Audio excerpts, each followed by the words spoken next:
আসসালামু আলাইকুম, good morning. আজ 12 নভেম্বর 1969 সাল। মনে পড়ে সেই দিন আমার দুর্বিষহ প্রাকৃতিক দুর্ঘটনা, যা বলেও শেষ করতে পারবো না। তখন আমার বয়স ছিল মাত্র 7 থেকে 8 বছর।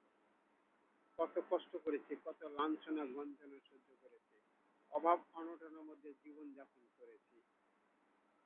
দুঃখের বিষয় এই যে তখন 1969 সালের 12 নভেম্বরে এক দুর্দান্ত ঘূর্ণিঝড় শুরু হলো।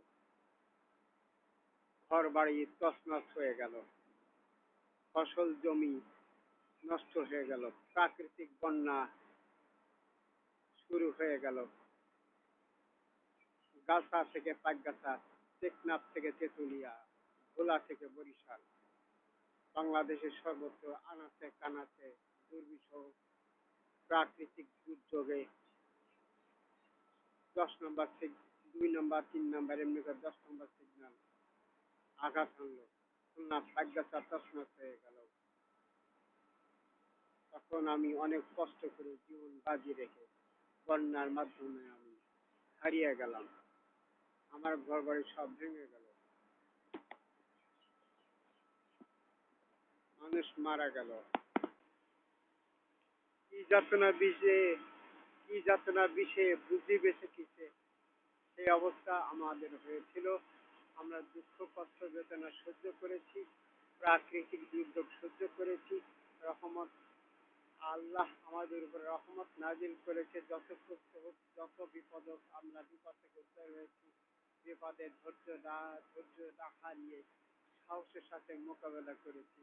এটা হচ্ছে আল্লাহ রহমতে আমাদের অনেক কষ্ট লাঘব হয়েছে। যাই হোক, এই দুঃখ বেদনা কষ্ট লাঘ্য করার পরেও আমরা যখন জানতে পারলাম খুলনা, যশোর, বরিশাল, নোয়াখালী, কুমিল্লা, টেকনাফ, তেঁতুলিয়া, সন্দ্বীপ আর কক্সবাজারে, ভোলা, পটুয়াখালী, সমুদ্র উপকূলবর্তী অঞ্চল, পাইকগাছা, কয়রা, সমুদ্র অঞ্চলে প্রায় 8 থেকে 10 লক্ষ লোক, নারী পুরুষ মারা গেছেন, গবাদি পশু মারা গেছে, ফসল ফলাদি ক্ষতি হয়েছে, আর ক্ষতি হয়েছে দেশের প্রাকৃতিক সম্পদ।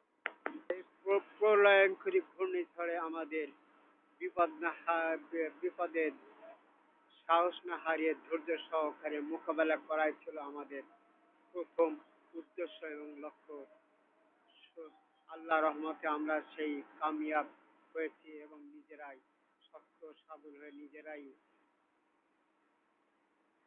প্রতিষ্ঠাতা লাভ করেছি। সবচেয়ে বড় কথা, আমরা মানুষের বিপদের সময় ছিলাম হিন্দু, মুসলমান, বৌদ্ধ, খ্রিস্টান, সবাই আমরা এক ছিলাম। কেউ আমরা হিংসা করি না, প্রতিহিংসা করি নাই। প্রত্যেককে বিপদ আপদে সাহায্য সহযোগিতা করেছি। আজ আমার বয়স প্রায় 50 বছর। আমি সেই বিপদ থেকে উদ্ধার হয়েছি নিজের চেষ্টার মাধ্যমে। আমার তখন বয়স ছিল মাত্র 7 থেকে 8 বছর। আমি সে প্রাকৃতিক দুর্যোগে প্রলয়ঙ্করী ঘূর্ণিঝড়ে ভেসে গিয়েছিলাম। খেলার মাধ্যমে আমি আবার ভেসে এসেছি এবং নিজে অনেক দুঃখ কষ্ট করে জীবনে প্রতিষ্ঠা লাভ করেছি। আর সবচেয়ে বড় কথা হলো নিজেকে আমি প্রতিষ্ঠিত লাভ করেছি। 1970 সাল, 71 সাল খরা, বন্যা, খরা, প্লাবন আর প্রাকৃতিক দুর্যোগে রোগ মহামারী দেখা দিয়েছে। মানুষ ক্ষতিগ্রস্ত হয়েছে, ঘরবাড়ি ভেঙে গিয়েছে, ফসল ফলাদি নষ্ট হয়েছে, মহামারী দেখা দিয়েছে, মানুষ না খেয়ে মরেছে, রোগাক্রান্ত হয়েছে, আমরা রোগাক্রান্ত হয়েছি, আমাদের আত্মীয় স্বজন মারা গেছে। কত কষ্ট করেছি, কত সহ্য করেছি, কত নির্যাতন ভোগ করেছি। আমাদের সয় সম্পত্তি মানুষ দখল করে নিয়েছে, তারপরে বেঁচে আছি। প্রাকৃতিক দুর্যোগে বেঁচে আছি। কেউ কি তখন দেখেছিল সেই ভয়ঙ্কর দৃশ্য? 20 থেকে 25 ফিট জলোচ্ছ্বাস আর জলোচ্ছ্বাস, বন্যার জলোচ্ছ্বাস, তুফানের জলোচ্ছ্বাস, প্রচন্ড বাতাস, যার বেগ ঘন্টায় ছিল 220 কিলোমিটার প্রতি ঘন্টায়। মানুষ উড়ে গেছে, ঘর বাড়ি উড়ে গেছে, মানুষ ক্ষতিগ্রস্ত মারা গেছে। সেই প্রবল ঘূর্ণিঝড়ে নিজেদেরকে মোকাবেলা করা কত কষ্টের ব্যাপার। নিশ্চয়ই আপনারা উপলব্ধি করতে পারছেন। আমি শহীদুল ইসলাম, খুলনা প্যাকগাছা থেকে।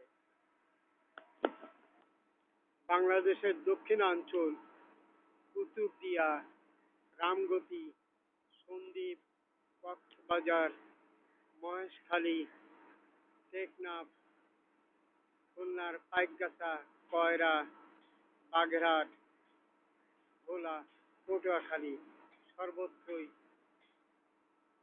প্রলয়ঙ্করী ঘূর্ণিঝড়ে ধ্বংস হয়ে গিয়েছিল। প্রতি বছর বাংলাদেশের দক্ষিণাঞ্চলে লাখ লাখ লোক বন্যায় প্লাবনে মারা যায়, ক্ষতিগ্রস্ত হয় বাংলাদেশের ধন সম্পত্তি। এই পরিপ্রেক্ষিতে গণপ্রজাতন্ত্রী বাংলাদেশ সরকারের নিকট আমাদের আবেদন, বাংলাদেশের দক্ষিণাঞ্চলে প্রাকৃতিক দুর্যোগ মোকাবেলায়, জলোচ্ছ্বাস মোকাবেলায় 4 লেন বিশিষ্ট আরসিসি ঢালাইকৃত রাস্তা চাই। এটা আমাদের প্রাণের দাবি, 16 কোটি লোকের প্রাণের দাবি। মহামান্য বাংলাদেশ সরকারের কাছে আমাদের আকুল আবেদন, মেহেরবানি করে অনুগ্রহপূর্বক দক্ষিণাঞ্চল উপকূল অঞ্চলে 4 লেন বিশিষ্ট প্রাকৃতিক দুর্যোগ মোকাবেলায় আরসিসি ঢালাইকৃত কংক্রিটের নির্মাণে রাস্তা চাই। বাংলাদেশ উপকৃত হবে, জনগণ উপকৃত হবে, বাংলাদেশ বন্যা থেকে বেঁচে যাবে, সুন্দরবন বাঁচবে, বাংলাদেশ বাঁচবে। শহীদুল ইসলাম, খুলনার পাইকগাছা থেকে। আসসালামু আলাইকুম ওয়া রাহমাতুল্লাহি ওয়া বারাকাতুহু।